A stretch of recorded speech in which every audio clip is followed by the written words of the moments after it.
stormy seas and lost souls. Who is it? She's dreamt of this before. It's coming.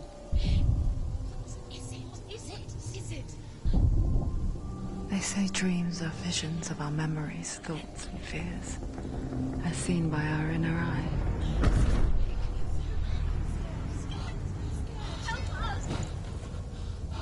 But what if each one of us is always dreaming, even when awake? And we only see what our inner eye creates for us.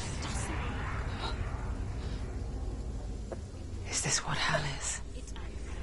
A world shaped by Senua'S nightmares. Maybe that's why people fear seeing the world through our eyes. Yes, she's scared. Because if you believe that Senua'S reality is twisted, you must accept that yours might be too.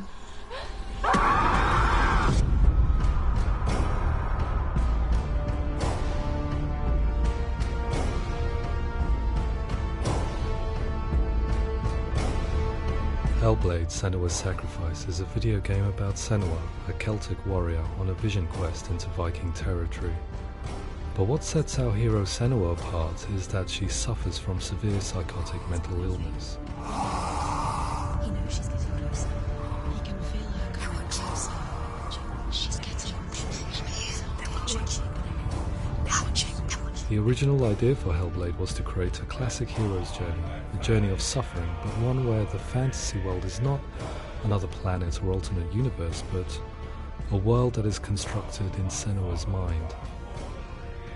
But to do so would mean putting psychotic mental illness at the center of the experience, a subject that is still considered taboo, and a challenge that was both terrifying and exciting in equal measure. In HellBlade, the starting point was a newly discovered Celtic goddess called Senua in Ashwell, Hertfordshire. When first discovered, her name was thought to be Senua, a name which I liked and kept. I wondered if Senua might have been a Celtic warrior like Boudica who stood up to the Romans. While the Romans had conquered all of Europe, there was a group of Celts up in the furthest reaches of the Roman Empire that could not be conquered, the Picts. And so the Romans built a wall, called Hadrian's Wall, that spans across Britain from sea to sea to keep the Pictish barbarians at bay. The Picts were known for their war paint, painted on with woad, and their matted hair clumped with lime. And so Senua would be a barbarian Pict in this image. What's your name? Senua. I haven't seen you before.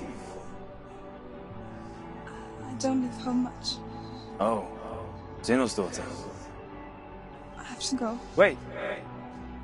Orkney is off the coast of Scotland and was inhabited by the Picts, steeped in history and mystery, and so I made Orkney Senua'S home and set the stage for a crisis.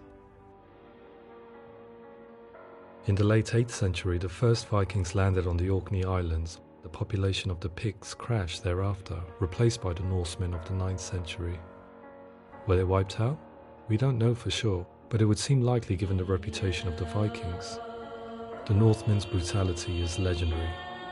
High-ranking leaders and chieftains of the tribes they conquered were often offered as sacrifice to their gods. The most brutal of these sacrifices was known as the Blood Eagle. I imagine Senua as a young female warrior who returns home from exile to find her partner, Dillion, brutally sacrificed to a Norse god by these hellish warriors from a faraway land. I imagine the horror of this moment and how it would have dragged her deep into mental torment.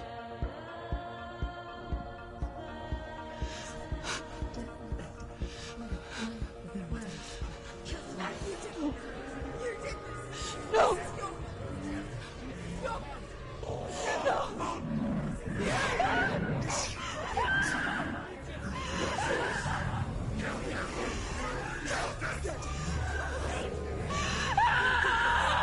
I came to learn that the Celts had a sophisticated and nuanced perspective on the nature of mental disorder. One term they used was Gelt.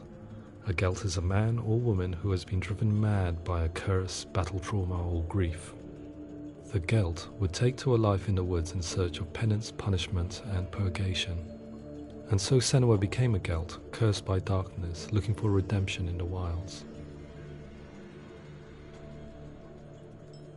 Another word the Celts used in reference to mental disorders was druth, meaning fool, or Liar. one who utters the words of God.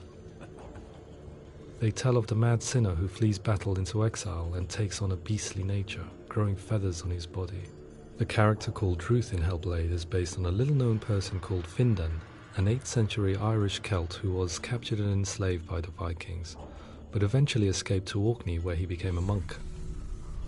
I will tell you my stories of hell, if I may walk with you. Upon meeting Senua, it would be his stories that fuel her quest deep into their world of gods. The Northmen say the world will come to an end.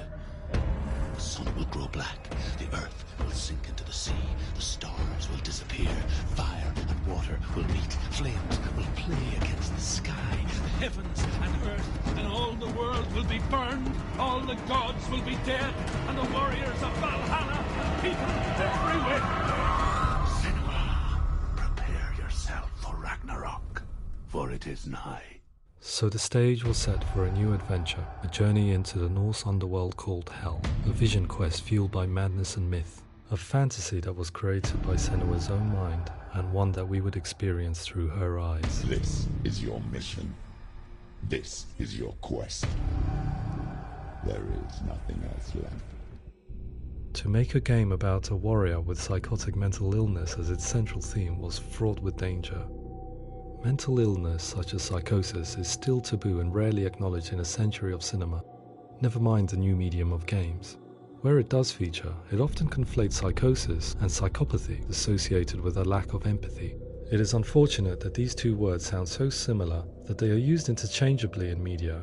I must admit that I didn't have to look very far to discover my own ignorance of the subject. So we reached out to Paul Fletcher, psychiatrist and professor of health neuroscience at University of Cambridge.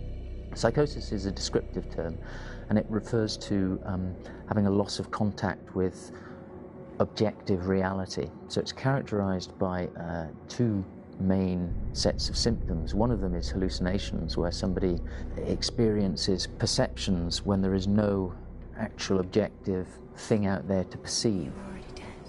Who are you? And the other is delusions, where somebody comes to very often bizarre, unpleasant, frightening beliefs when there's no good evidence in favour of them. There's no doubt about it.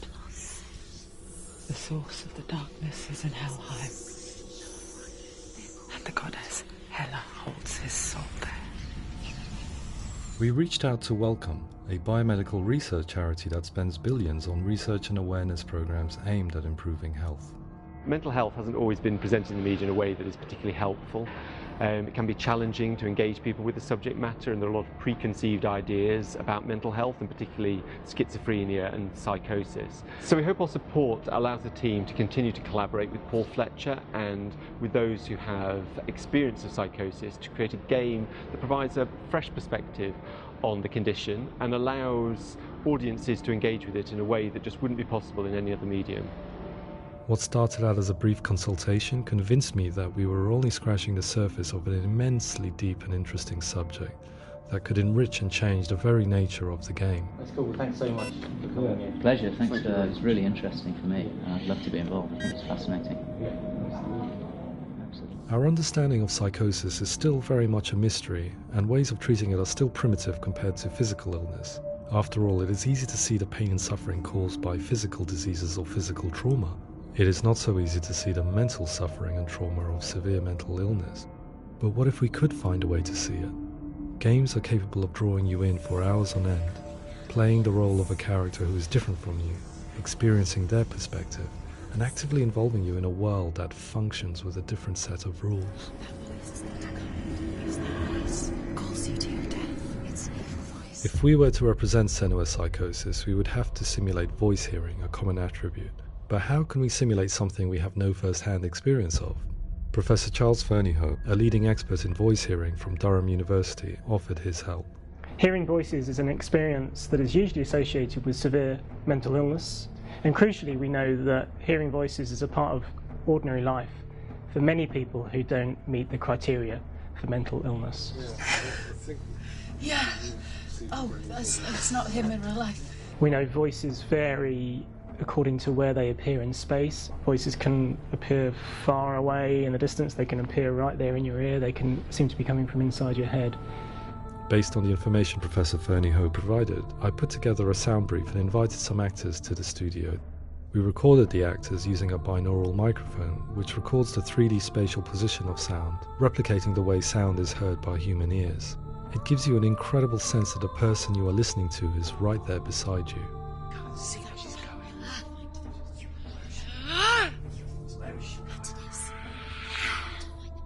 Rachel Waddingham from the Voice Collective came to our studio with 2 young voice hearers to speak to our team. We talked at length about their experiences and they listened to our tests, giving us feedback on how we could improve on it. Everyone hates her. She's cursed. It's very hard to represent what this experience is like, partly because it's such a personal, intense, emotional experience. It's testament to how Ninja Theory have been listening to what the researchers are saying, but also, crucially, listening to the experts by experience. What they've come up with is so compelling. It's by far the best representation I've heard of what these experiences are like.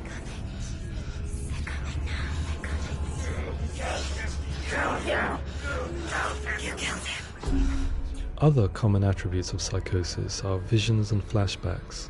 We met with Recovery College East, who work with and care for people recovering from severe mental disorders. A group of service users gave us their first-hand account of what they experience. Sometimes when the visions or what we're seeing is too much, it becomes more difficult until eventually we perhaps don't see anything. The people we spoke to, the stories they told, were fascinating, harrowing and mind-boggling.